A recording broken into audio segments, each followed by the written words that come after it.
Պատիվ ունեմ խմբակցությունը պատրաստ է Փաշինյանին իմպիչմենտի ենթարկելու նախաձեռնություն սկսել։ Այս բովանդակությամբ նամակը խմբակցության 6 падգամավորների ստորագրությամբ ուղարկել են առաջարկի հեղինակներին։ Վերահաստատել են, որ այս պահին իշխանափոխության ամենահավանական եղանակը վարչապետին անվստահություն հայտնելու գործընթացն է։ Սակայն վարչապետի թեկնածու չունեն, պատրաստ են թեկնածուի հարցը քննարկել Հայաստան խմբակցության հետ։ Եթե Հայաստան դաշինքը առաջարկի Ռոբերտ Քոչարյանի տեխնացությունը, մենք դրան կմիանանք։ Մամիջանյանը չի կարծում, որ հիմա ժամանակն է նստել ու հաշվարկել կհաջողեն, թե ոչ, գործելու ժամանակն է։ Նախաձեռնողները նոր լուծում են առաջարկել, այնպիսին, որ մինչև հիմա չի կիրառվել։ Թղթերը մուտք են արվելու ոչ թե 36-ի մինիմալ շեմը հաղթահարելուց հետո, այլ շարունակելով հավաքել ստորագրությունները այն ժամանակ, երբ որ դա ունենա որոշակի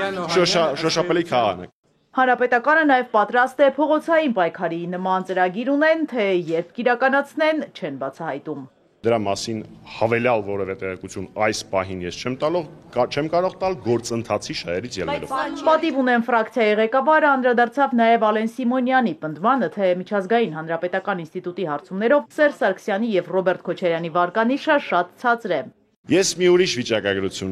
ունեմ։ Հայաստանի Հանրապետության ամեն երրորդ քաղաքացին համարում է, որ Նիկոլ Փաշինյանը դավաճան է։ Այդպիսի վարկանիշ ունեցող քաղաքական միավորի ներկայացուցիչները լավ կլինի սուս մնային։ Մամիջանյանի հարցազրույցի ժամանակ տարածքով Ալեն Սիմոնյանն էր անցնում իմպիչմենտի հարցին, ազգային ժողովի նախագահը շատ կարճ արձագանքեց։ Բա ինչ ենք անելու, բա ինչ են քաշվանք, բա քաշվանք, բա հիմա ինչ ենք անելու։ Իդեպ 5 падգամավոր արդեն պատիվ ունեմից գործընթացը աննախադեպ մի բան, աննախադեպ մի դամ 4 տարի անց իմպիչմենտ դաշինքի, ոնց էր,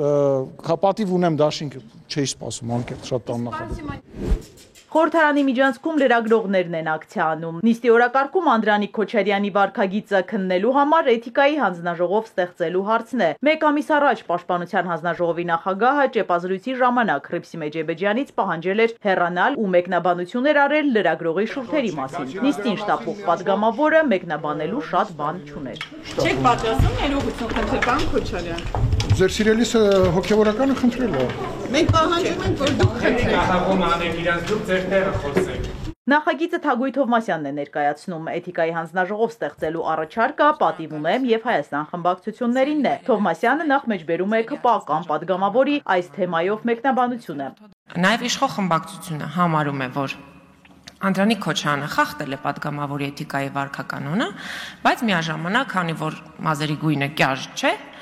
հետևաբար չեն ստեղծելու այդ էթիկայի հանձնաժողովը։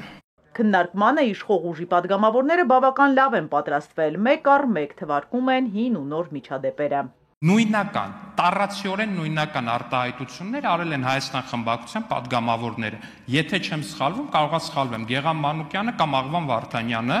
ի պատասխան Civic AM-ի լրագրողների հարցերին։ Բախի էթիկայի հանձնաժողով չեք ստեղծել։ Ճիշտ եք ասում, մենք հապաղել ենք, որ էթիկայի հանձնաժողով չենք ստեղծել, երբ որ ազգային ժողովի նախագահ թքեց քաղաքացու վրա։ Շատ ճիշտ եք ասում։ Մենք թերաց այդ դեպքով թերացել ենք։ Մենք շատ դեպքերում ենք թերացել, երբ որ Արթուր Հովհաննիսյանը եկել էր ու իրեն խուլիգանի պես էր պահում Մարդու իրավունքների պաշտպանության հանձնաժողովի նիստի ժամանակ, ճիշտ եք ասում, որ լռեք, որ մենք այդ ժամանակ չենք ստեղծել էթիկայի հանձնաժողով, ճիշտ եք ասում։ Դուք ձեզ կարգիրավիրեք եւ մի ընդհատեք ինձ, այ հիմա էլ եք ձեզ արդեն պահում, ոչ հարիր։ Անջատեք խոսափողը Տիկին Թովմասյանի։ Անդրանիկ Քոչարյանը շարունակում է պնդել, որ ցիտել է Բագրատ Սրբազանին, խոսքի սկզբում հակադարձում է Թագուհի Թովմասյանին։ Ասեմ, ես կյաճ չեմ, ես սպիտակ եմ, եւ այս սպիտակելը անցած ճանապարհ է։ Տիկին Թովմասյան, դուք իմ սև մազերն եք տեսել, ալեխառն եք տեսել, սպիտակն եք տեսնում, եւ դա անցած ուղի է։ Խնդրում եմ, դա մազերը չշահարկեք։